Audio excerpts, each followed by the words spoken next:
Lois Lee says she could have worked in the movie industry or in politics. Instead, she chose to dive into social work while still in college after she learned how many minors became involved in prostitution.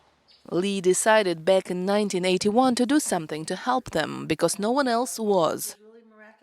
And I called their parents, and their parents said, no, they can't come back here. I called social workers, and they said, no, prostitution's a crime, and we won't take them. We don't want to mix them with our kids. And I called the juvenile court judges. I went down to the courts and spoke with the judges, and they said, you know, she's only committing a crime against herself, and she's not hurting a taxpayer, so it doesn't warrant spending taxpayers' money on her. And so these kids literally fell between the cracks of the system, and there was no place for them to stay. Lee, who was only 20 at the time, opened a makeshift shelter in her small apartment for teenagers who found themselves in a difficult situation and had to resort to prostitution. Over the next couple of years, she housed over 250 children there. The largest number was 11 kids one night. In two-bedroom duplex. Yes, and they were all over the living room. It was 11 kids one night. Sometimes there'd be 2, sometimes there'd be 4. Soon, Lee started receiving sizable private donations that she used to start the Children of the Night nonprofit to provide a proper shelter for these children. In addition to housing, she also helped teenagers with food and education. A young woman who calls herself Egypt was helped by Children of the Night.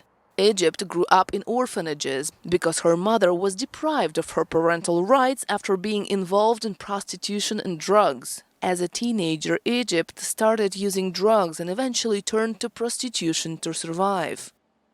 So one day I told her, like, I don't want to be here. Like, these staff are horrible. Like, I had a staff call me and everything. So I was like, I'm getting tired of it. She was like, come down here and make money and just live your life. Egypt was a victim of 2 collective rapes and also spent a year behind bars before she found her way to Lee and her program. Egypt is among some 11,000 teenagers that Children of the Night has helped in more than 4 decades of its existence. Cesar Guijaro joined the staff of Children of the Night to work with young boys who have been sexually exploited.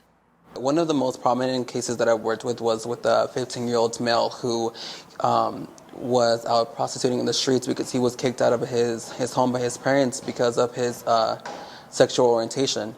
So he was out in the streets. He was prostituting, like I said, for food to eat and a place to sleep. Lee says that to eradicate the issue of youth prostitution, the first step is to prevent the domestic violence that targets kids.